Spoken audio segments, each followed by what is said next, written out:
What the heck? Hello everyone, welcome back to the Darkvale Brewing channel. My name is Tim. If you're new to the channel, a big warm welcome to you and thank you for joining me.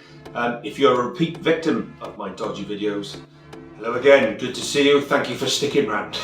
I've not done a video for a while, not for any particular reason, I've just been super busy. Summer was super busy, work's been super busy, so but now I have the time to get a brew in, and what a brew it is. But before we get into that brew, let's take a look at what was in the box.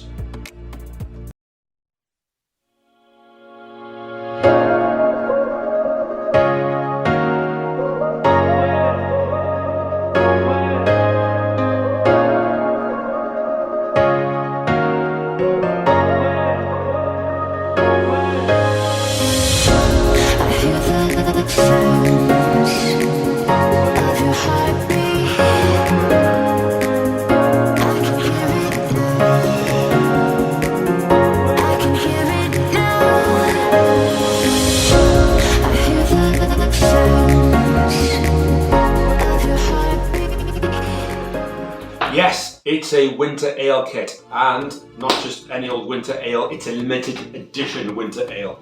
I know what you're saying, it's still October, we haven't even had Halloween yet, but...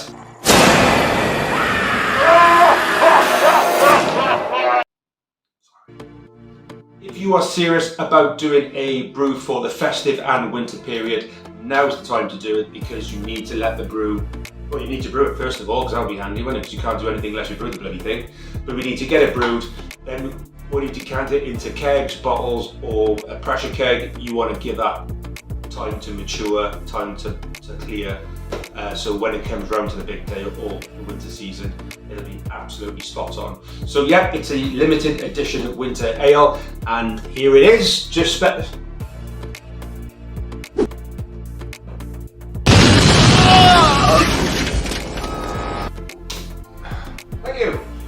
Here it is, winter ale.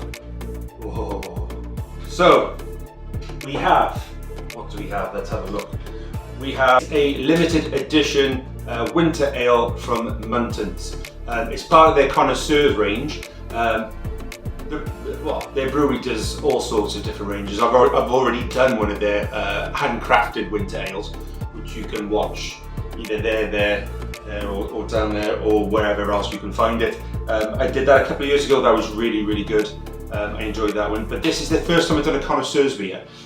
So a little bit about the connoisseur range. I'll have a look because I want to make sure I get it right. So the Muntons connoisseur range has been formulated to brew strong beers, emulating beers styled somewhere around the world. Each beer can contain 1.8 kilograms of 100% hopped malt extract. And in common with Muntons beer kits, no cheap barley syrup is used in their manufacture. With the connoisseur's range, you'll be able to experience the taste sensations of using wheat beer, modeled on the best German Weizen style beers, Bock, distinctive dark lager of Bavaria, export stout, classic full-body hoppy stout, and a wide range of other beers. So basically, it's their premium line of beer kits. I've also done with their a couple of their flagship beers as well, which is really good. But yes. We already picked out a beer to do for this winter period, Christmas period, and it wasn't another Muntons kit, but I picked this new kit.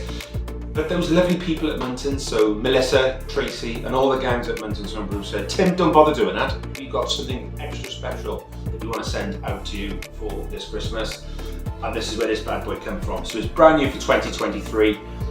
It's now available. I've actually had this since August, but I couldn't do the video or get it brewed because it hadn't been released. And it is now on general release. Okay, you can get it from either Muntons themselves on their own website, or you can get it from a lovely shop called the Home Brew Store. I've used them many times, and they're an official stockist of these beer kits. Okay, so I'll leave a link for that shop and Muntons in the description down below, so you can pick this one up. And they're good price as well, reasonable price. Things that set you back about £15–16 thereabouts. So yeah, absolutely over the moon. But they didn't just send me this, they also sent me a can of liquid malt extract. So this is your brewing sugar, okay? So this is your fermentable. I normally use brewing sugar or spray malt, but It's my first time using liquid extract with a beer kit, so I'm interested to see how it goes. So yeah, a massive shout out and a massive thank you to you all. I hope you do it justice. So yeah, where am I going to go? Right, the first thing we need to do before we brew any beer is your fermenting vessel needs to be clean and sterilised, okay, and your stirring spoon needs to be clean and sterilised, and anything that you're going to use needs to be absolutely clean. I'll go through the product, I'll go through the equipment that I'm going to use as we go along. I'll also go through the instructions of the beer as we go along as well. But my philosophy with home brewing, and I haven't changed my philosophy for 10, 11 years, okay, is if it ain't broke, don't fix it, okay? I use the same style fermenter, I use the same method of brewing, and it's never done me any wrong, okay? All my beers I've done, maybe a few at the beginning weren't that good, but all the beers I've done as I've learned and watched other YouTube channels. Big shout out to Pierre at Simple Home Brew. Pierre is a bit of an all grain brewer and a malt extract brewer. I've learned absolutely loads from him. So he's helped me along my journey, so you see, this is why I do these videos, so help other people along as well.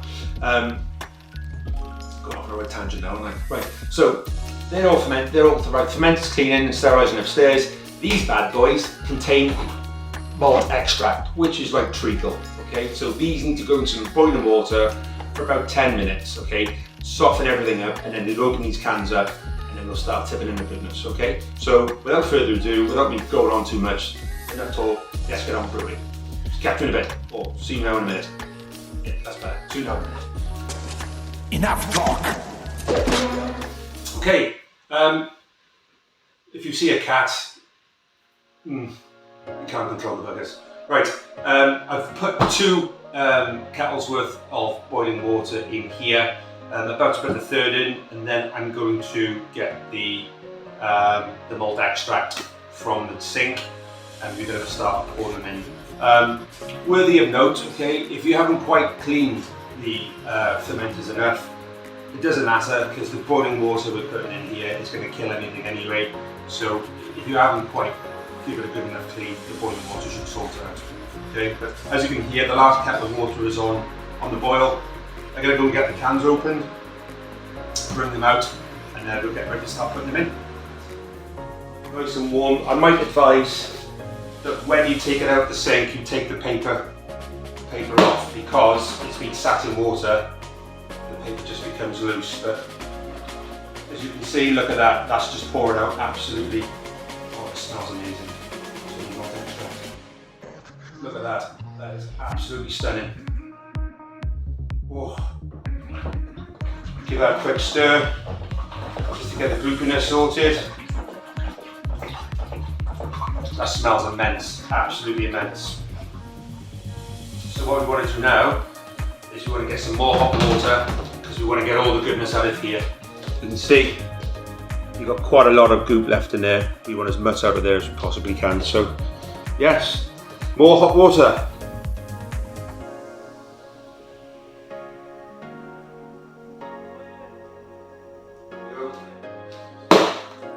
You've warmed her up a bit. Get the spoon in, give it a stir. We want to try and get as much of this stuff out as we can, so we just give it a stir with a paddle. So we want this as clean as possible. It's not boiling water, it's just warm water, okay? Because what was in here was hot enough. And then just stir that in. Oh, that's perfect. That's lovely. See, it's got all that lovely good stuff out. That is absolutely superb. Got a lot of that out now, so we're happy with that.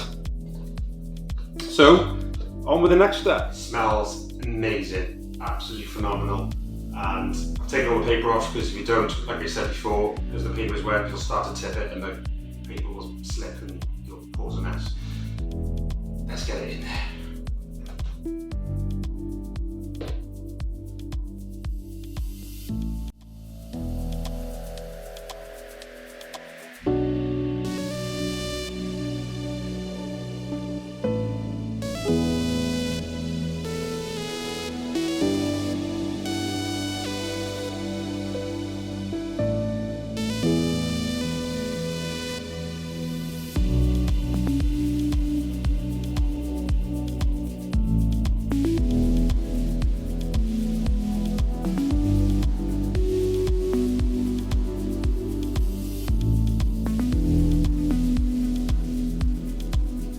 Okay, we're nearly there, guys. So what we've just done is what we did before. Makes a mess. Which is we've just put some hot water inside the can of the winter ale just to get all the rest of that lovely goodness out of it. So we're just giving it a stir, making sure we get all of it out and into the fermenter. Word of warning. Okay, when you put hot water in these cans, the cans will be absolutely scorching hot, okay? So I've just done it to a temperature that I can hold without running in here and falling over like an idiot and spilling everything, okay? The cans will get hot, okay? So just be mindful of that. So that should be about it. So let's have a look. Ow, ow, ow. Oh my God. Stunning. Yeah, beautifully clean. I'm happy with that. Add the boiling water to the fermenter, we've done that. Add the sugar, done that. Thoroughly mix the contents of the fermenter to dissolve all the sugar and all the extract. Add 17.5 litres or 31 pints of cold water to bring the volume to 23 litres. We're not going to do that. Or for the limited edition winter ale, top up to 17 litres. So, of cold water. Let's give this a good mix in. So what you want to see here, so this is why I've got the spoon the way it is. Yeah, it's got holes in it, because now you want to put oxygen in this. So you want to give it a stir. So you want to stir it up loads and loads and loads. So as you're stirring it, you create a lovely foamy head on it. And what that's doing, that's mixing all the gloopy syrup together, so it's just liquid. And you're aerating the wort. Okay, so you're putting air into it. Because when we add the yeast later on, the yeast will absolutely love all the oxygen, it'll love all the sugar, and it's just going to have a party in it, okay? And that's what gives us our lovely beer, okay? So the oxygen, sugar, and a nice warm bath is what helps our yeast make the beer, okay? Because the byproduct is the alcohol, the ABV, okay? So if we were to do this too hot, and we'll go through the yeast process in a bit. If you put yeast into too hotter water, you'll kill it, it'll just die. If you put it into too colder water, the yeast will just remain inactive, okay? So it needs to be a sweet spot of normally between 18 and 24 degrees. It can ferment colder, so say that your beer is supposed to be 18 to 24, I assume this one might be. If your beer is supposed to be between 18 and 24, and for some reason it's really cold, and you can only get a temperature of 15 degrees, the fermentation process will still take place, it'll just take a bit longer, that's all. So rather than taking 7 days to ferment, it may take 14 days to ferment, okay? But if it gets too cold, then the yeast will just go back to sleep, okay? So the things you need to do then is basically move the fermenter into a nice warm place, airing cupboard if you like, or a bathroom next to a radiator, wrap it in blankets or something, or a heat pad, and bring the heat back up, give it a good stir just to reanimate it, and off you go. So we've got a lovely, lovely off-white head on this now, so catch it on this camera here. So it's a lovely, lovely off-white head, and we know we've got a good wort in here now. So there's no glutinous on the spoon's coming out clear. Oh, it just smells delightful, it smells delightful. So let's get our cold water and get this topped up to the required measure. Water. One of these 5 litre containers are great for filling these up with water, so you can just get it done really quickly. We're just going to add this now and get it up to 17 litres.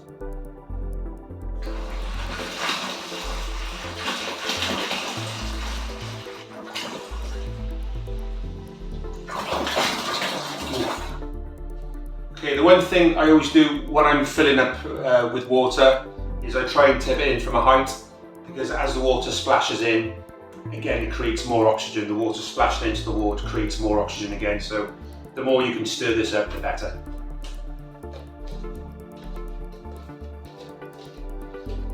Get away, little cat.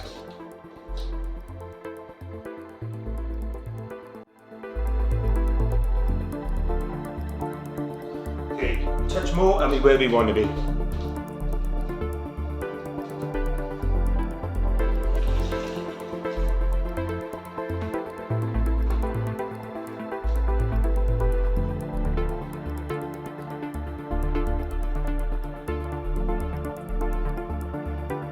So the next thing on our list of things to do is sprinkle the yeast. So it doesn't say anything about letting it cool down, it just says add the yeast. So yeah, I think that's what we'll do next. And then cover the fermenter, leave it in a warm place leave in a warm area at 18 to 21 degrees and leave to ferment.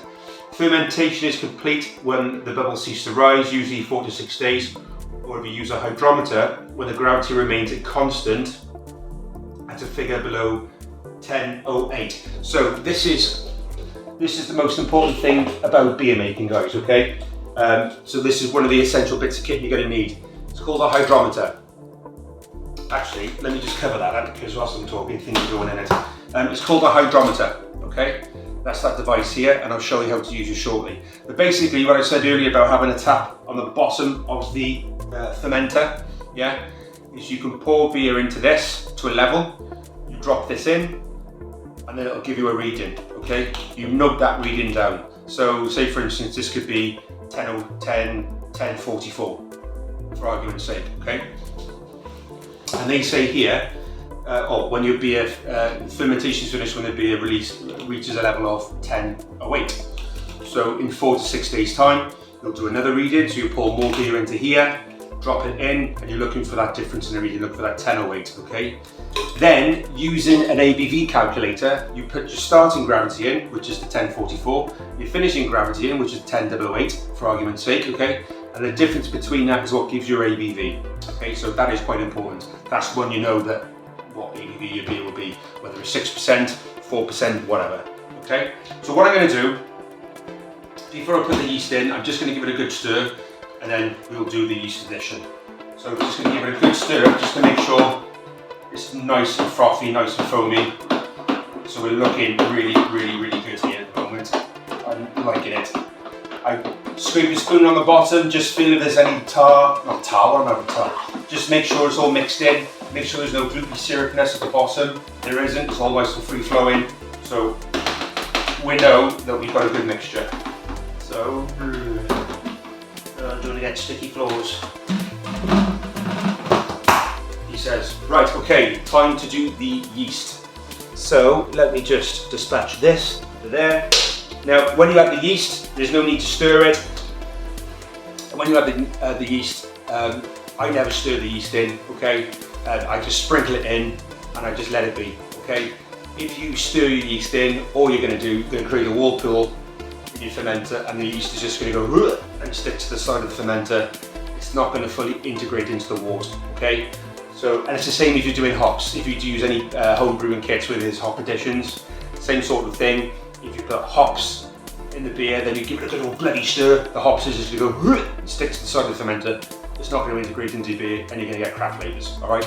So when you add your yeast to a still fermenter, and just sprinkle on the top and just let it sit, because it'll start to naturally drop through the beer and it'll start doing its job, okay? So we don't want to start messing around with it and playing with it, all right? So what I'll do the yeast addition, and then we'll get it into a nice high place, and we'll get our first hydrometer reading. Okay, we've got sterilised scissors, we've got a sterilised yeast packet. Okay, give the packet just a bit of a flick, just to wake it up. Say, come on boys, start to work. Take the lid off. And sterilised scissors just across the top of the packet, just like that. Okay, and then here's our lovely yeast. Another little shake. Let the smell of yeast. That's all we're doing there. Just sprinkle it over the top. Yeah, that's all we do. Okay, that's it. Give it a flick. Get every bit of yeast out of there. Just like that. I'd rather do this in the other room where there's more light, but like I say, it is a bit of a messy process, so that's why I like to come out here in this spare room, just to prevent any bloody splashes going off. And that, he says, is it. That's the beer done. So what we'll do is we'll put this to a we'll get it on the shelf, and then we'll get our first hydrometer reading out of it and take a measurement. Okay, the brew's done. So the next thing we need to do is get a hydrometer reading. So there's our lovely wort. Okay, we've got a thermometer on the side so we can keep an eye on the we've got a thermometer on the side so we can keep an eye on the temperature. If it gets below 21 degrees, we've got a heat pad that we can switch on just to reintroduce some heat into it. And just monitor that. So what we want to do, just nice and easy, take a drawer off here, just like that. For any drips. And there we go. There's our first sample, and we'll go measure this now and get a gravity reading. Okay, so let's just have a quick look, see if we can see. Okay, so it's settled, so that looks like it's giving us a reading of 1052. So 1052 on that. And then all I'll do, I've got a book I use, but I'll just put it on here. So you just put starting gravity, 10.52. So 10.52 starting gravity, so we'll know in 6 days time if fermentation is finished when that drops below. So yeah, there we go, 10.52. So yeah, looking good. Okay, that's us pretty much done. It's a very, very quick process. That's how easy it is. Standard fermenter, standard paddle spoon with some holes in it, and a hydrometer and a trial jar. They're the only bits of equipment you're going to need to do a premium homebrew kit. Pardon me. So what we're going to do now, we'll let that ferment now for 4 to 6 days. I'll check the temperature daily. I'm not going to interfere with the beer at all. So what I'll do is, yeah, I'll just keep an eye on it and I'll check back in with you in 4 to 6 days. What we'll do in 4 to 6 days, we'll take another gravity reading, just down to 10.008 or lower. Beer's ready, and then we'll get onto the canteen. And until then, malty, very malty.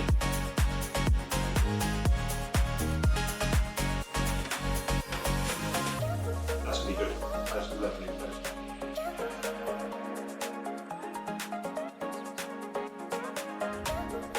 Okay, just a quick update on the beer. So it's been less than 24 hours since we put this in the fermenter. We're at a temperature of between 24 and 26 degrees, which is absolutely spot on. And it's fermenting well already because there is already a very healthy krausen on the top of there. So it's doing everything it should do. So we're going to leave it to carry on fermenting.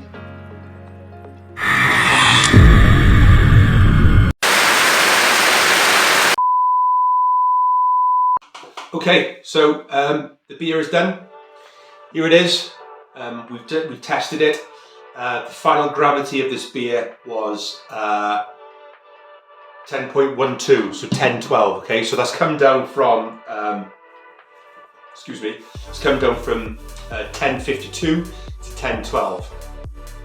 This has given us an ABV of 5.2%. Okay, now on the right. Let me clear something up. Whilst the beer was going through its fermentation period, I started editing this video. And I realised that there's a lot of footage missing. I don't know where it went or why it went or who took it, but there's a lot of video missing, including me actually talking about the actual beer kit itself. You've seen it on camera, so you've seen what it is, but let me read to you what it is, because that's the bit that got missed out.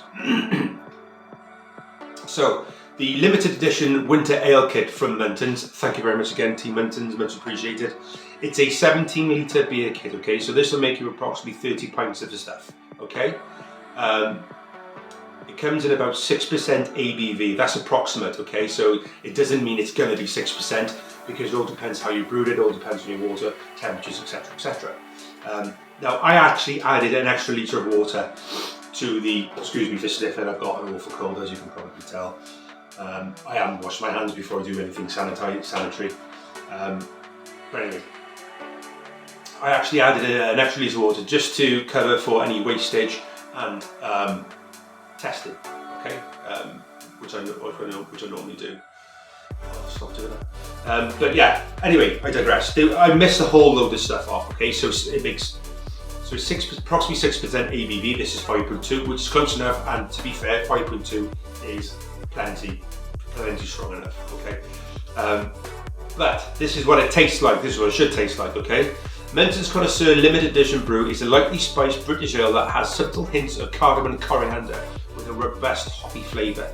It absolutely bloody does. Now I've got a stinking cold, but I can still taste. And I've had a swig of this since it's been out, and it smells absolutely stunning.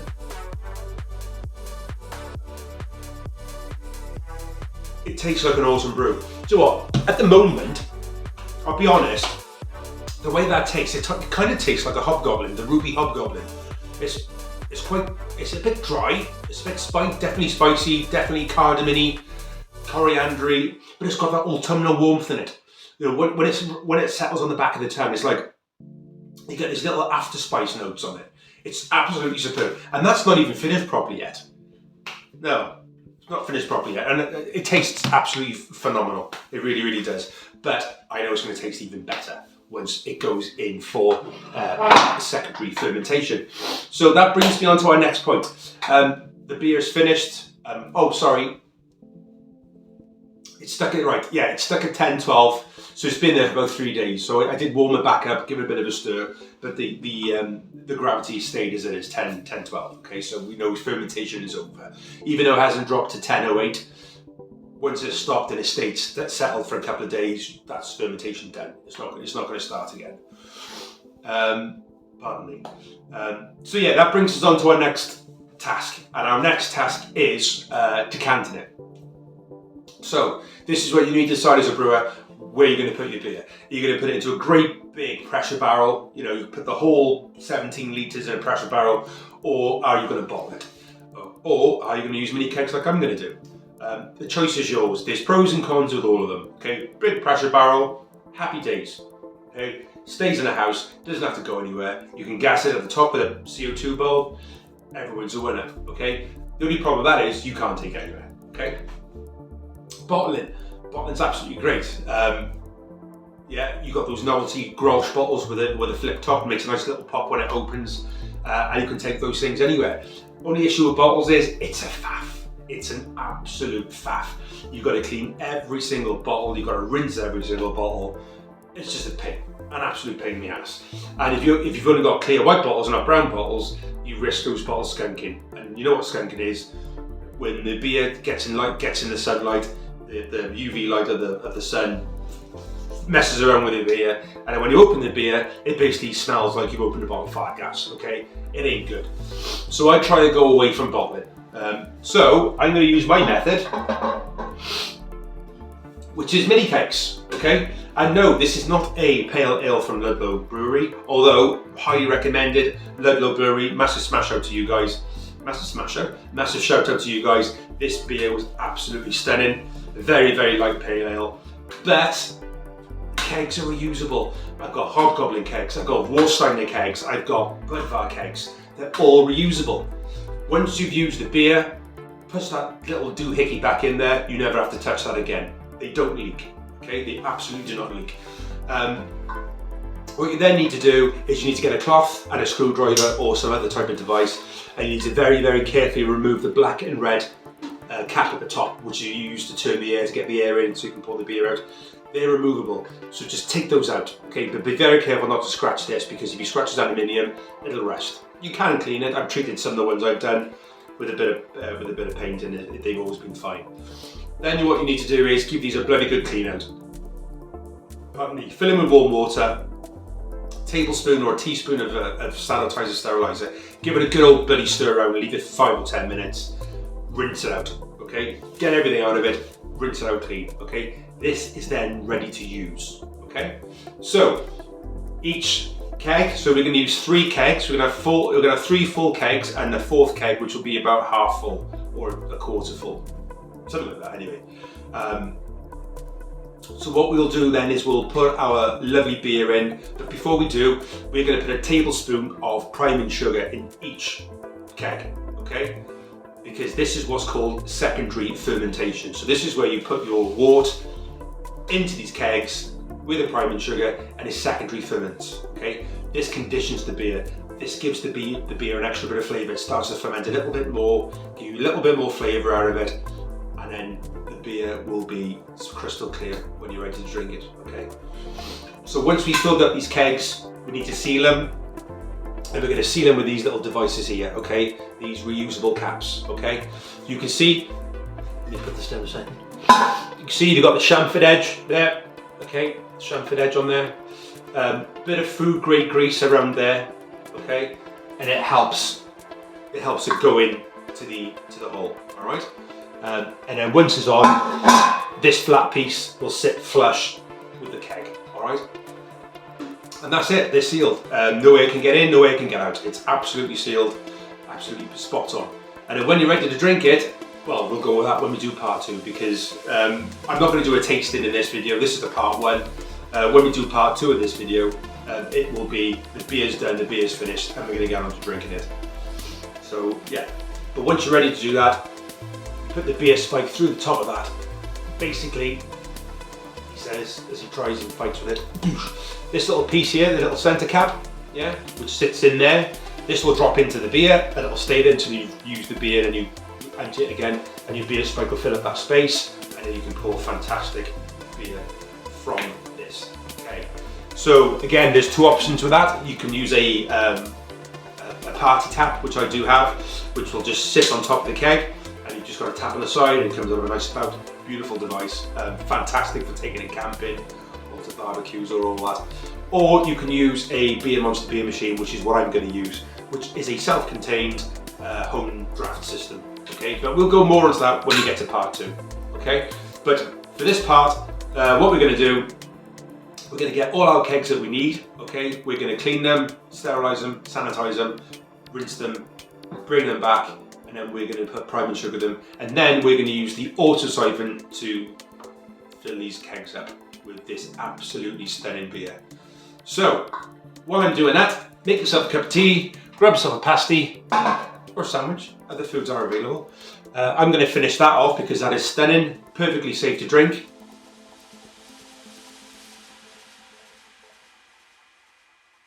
That is lovely. Muntons knocked out the park there. That is absolutely stunning. Right, that's enough of that. I'm going to get them cleaning, sterilising, and then when we come back, everything will be clean. We'll prime them, and then we'll fill them, and then this video will end, and we'll get ready for part 2. So catch you in a bit. All right then, here's all our kegs. So they're all cleaned.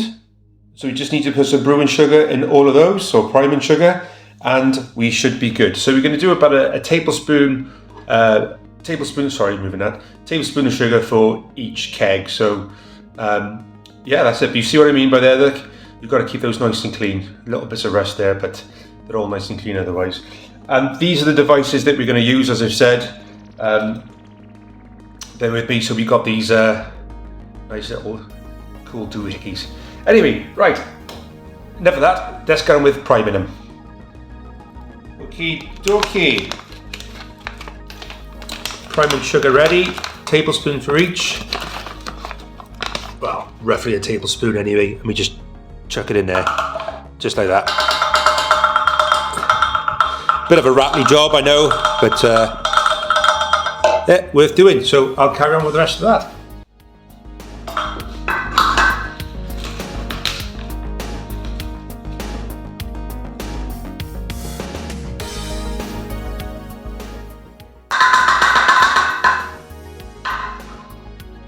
Okay, that's the last one done. Roughly about roughly about a tablespoon each, so give or take. So that's that bit. So next we're going to siphon the beer in. This is probably the messiest job we're going to do. This is getting the beer into the kegs, and you're not a true home brewer unless you've spilled a load of beer on the floor and got sticky floors and had a massive telling off. So if you said you haven't done it, you're a liar. Okay, here's the beer. It's all ready, nice and chilled. In here we have our auto siphon. This is a fantastic piece of kit. I absolutely love it. It does save a hell of a lot of mess. So it's all clean and sterilised.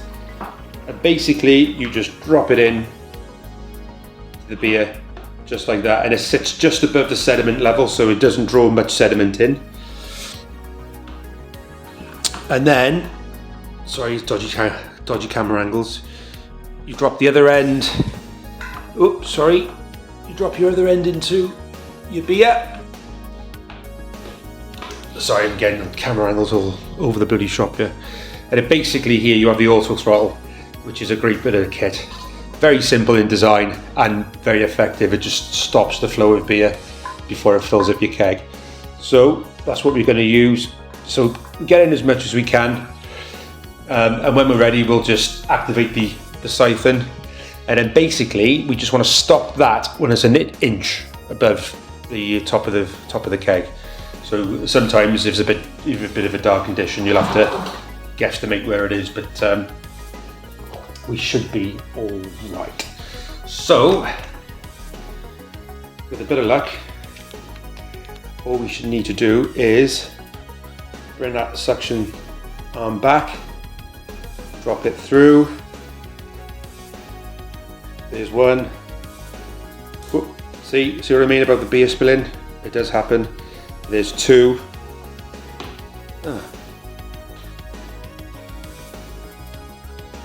There's an easy. Come on. Easy job, he said. Can't get it going. And there we go. That is the beer going through into the keg. Okay? If you just have a listen, it's flowing, and then if you just do that, you can see it stopped the flow straight away. But because there's pressure in the tube, it'll just carry on. So you just open it back up, and off we go. So I shall carry on filling these up, and I'll get back to you when we're done.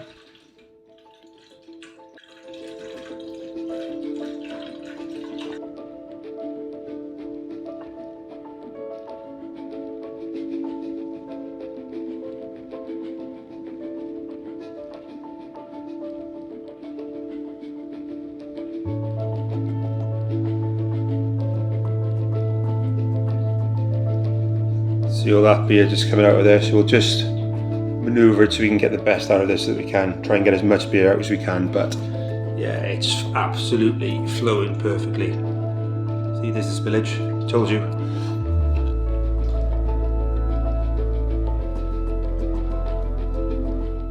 And there we go, the last of beer is out. Just get it into there. Oh no, don't do that. See, told you. Sticky beer everywhere. Coming out of the way. Almost got 4 full kegs, so that's really, really good. That's that one sealed. And there's all our waste, that's what's left. You can see we've wasted hardly anything there, which is great. So, yeah, all done, all nice and sealed. All nice and full. Happy days. There we go, brewers. 4 nice kegs of winter ale, courtesy of Muntons. So they'll condition now for a couple of weeks. These 3 I'll probably leave a bit longer. I'll probably leave till December. This bad boy we shall try next month to see how we're doing. Okay, so that's it for part 1 of the Muntons Winter Ale episode. So we talked about the beer, we talked about the equipment, we got it brewed. And finally, after a week of waiting, the gravity finalised, and now we've gone on to decanting it into mini kegs, priming those mini kegs and sealing them shut with the rubber stoppers there. So yeah, it's all done. All it's left to do now is to leave them in there for a couple of weeks, probably a week at room temperature, and then after that, then I'll drop them down into the garage where they can carry on conditioning, ready for try-in. So I'll probably leave the 3 main kegs for around December, just to give a chance just to ferment a bit more and mature a bit more. But the 1 keg we will try next month in part 2 of this video. So I apologise for the jump scares as well. I know there's only a couple in there, but it is around Halloween this time, so I've got to make it a bit Halloween-y. But the next one will be a bit more festive, more in tune with the beer that we're trying. Okay, so until part 2. Thank you for watching. I hope you haven't found it too boring. I've got something out of it. and happy Halloween to you all. So, until part 2, my name's Tim, this is Dark Brewer, and I'll catch you on part 2.